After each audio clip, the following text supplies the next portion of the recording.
The Daytona 500 qualifying race at Daytona International Speedway was won by defending Cup Series champion Joey Logano and Christopher Bell in a drag battle to the line on Thursday.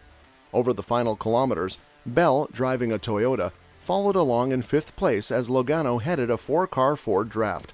Hello NASCAR fam, and welcome back to NASCAR Live.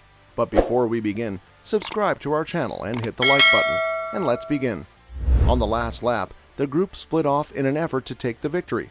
In the final turn and through the trioval, Bell surged toward the front from the outside and engaged Logano in battle. By just .018 of a second, Logano won.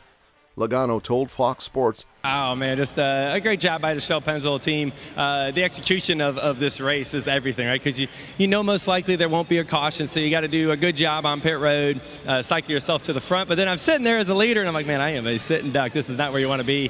I was hoping they started racing back there, which they did, which ended up kind of working out for me. And then when the 20 got to me, I saw Blaney was behind me. I said, that's my buddy. That's my buddy. I got to stick with him. So I knew the 20 would make the run to the outside, and I probably wasn't going to be able to defend that, and just waited for the 12 to push me through there. So good Penske effort there to get a dual win. Much better than what happened last year, so I'm glad to have a nice start here for the season. Bell came in second, followed by Blaney, Chris Buescher, and Michael McDowell.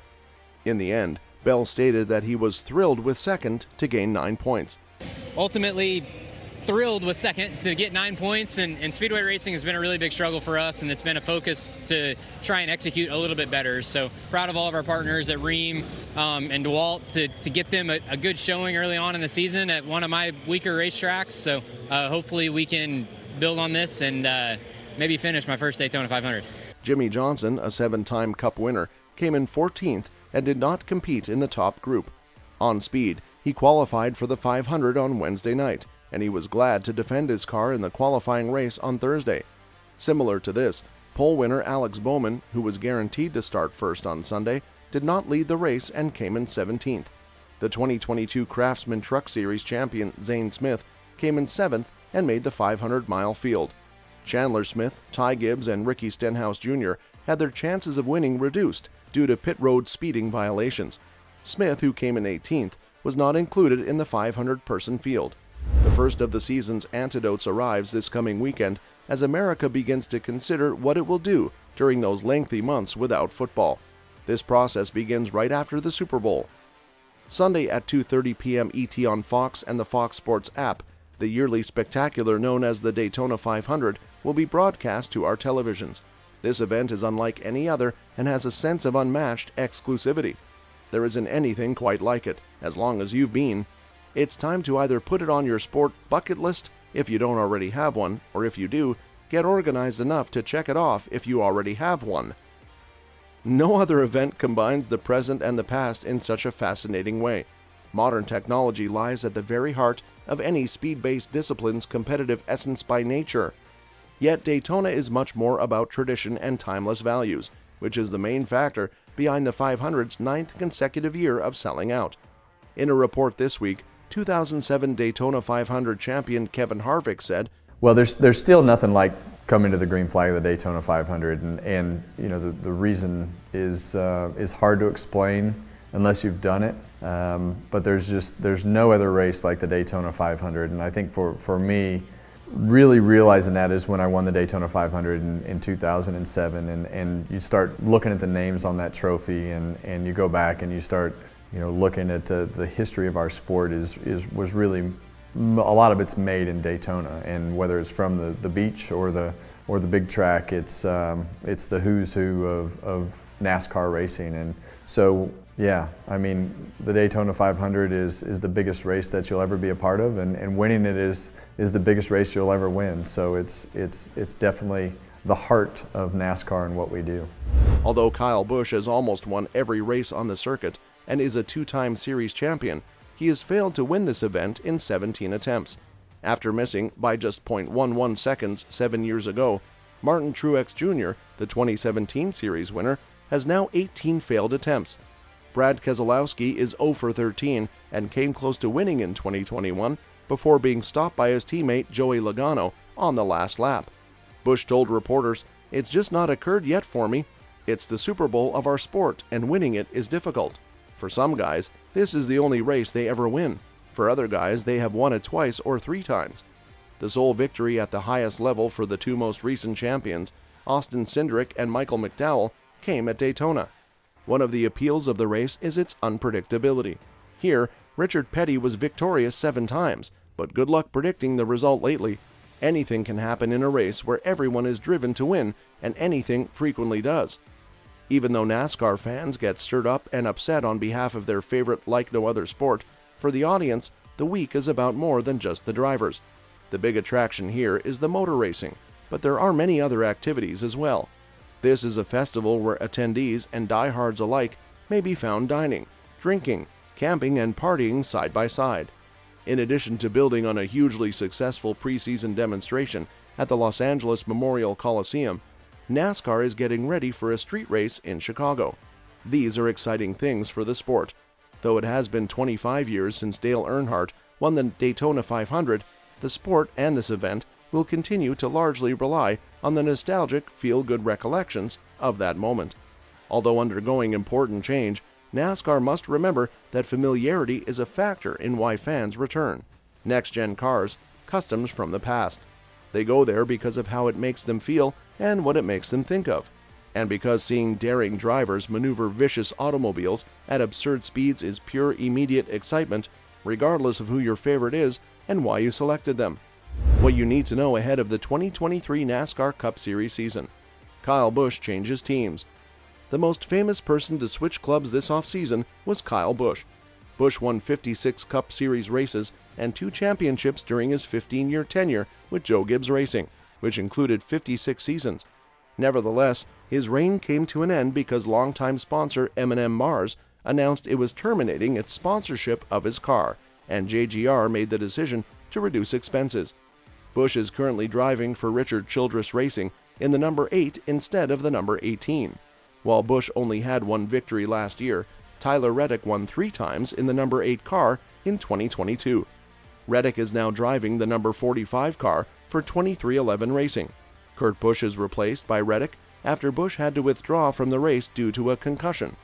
Kyle Busch is being replaced at JGR by Ty Gibbs, a grandson of Joe Gibbs.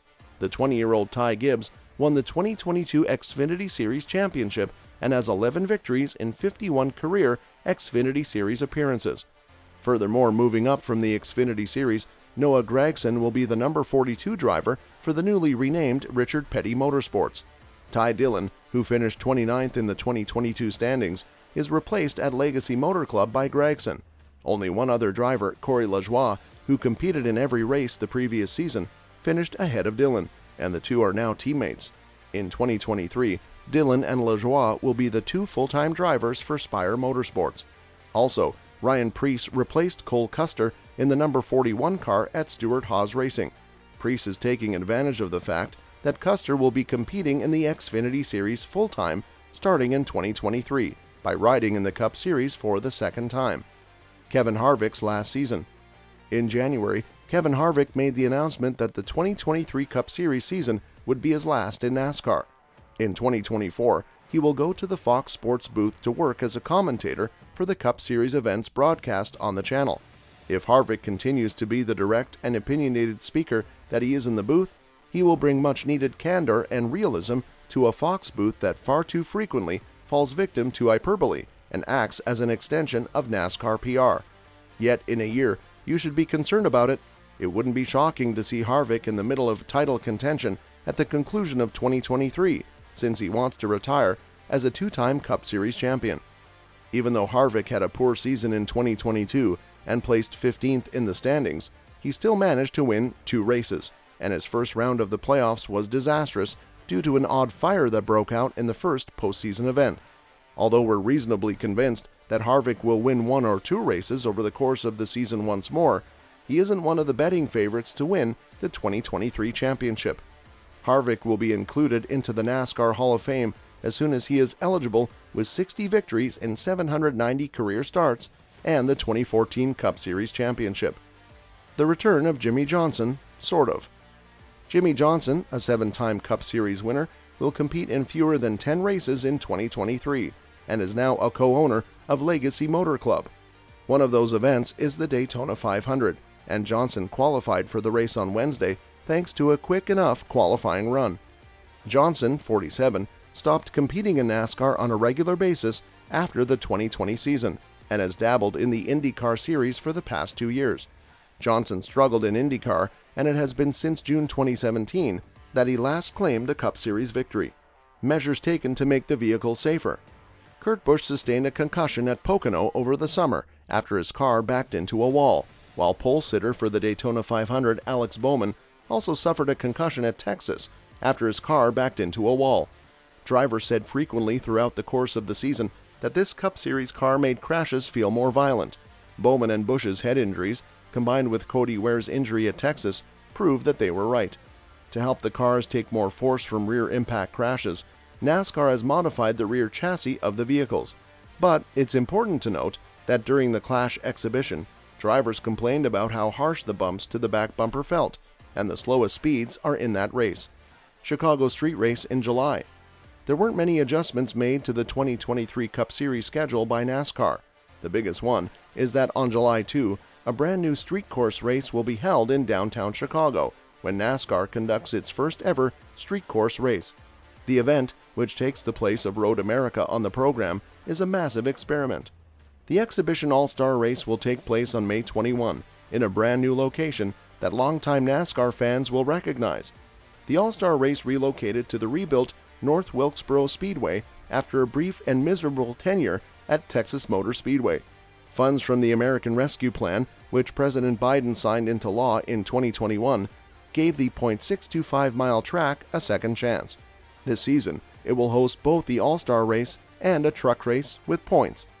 It is planned that the 2023 season's second race will be the final one held on the 2-mile Auto Club Speedway track. Because of its many grooves and worn-out tarmac, ACS has emerged as the strongest intermediate circuit on the Cup Series schedule in recent years. But it's going to be demolished to create room for a shorter track and give NASCAR the chance to sell off part of the property surrounding the current course. And that ends today's episode. We sincerely hope you enjoyed the video. Don't forget to subscribe to our YouTube channel to see even more of our incredible videos.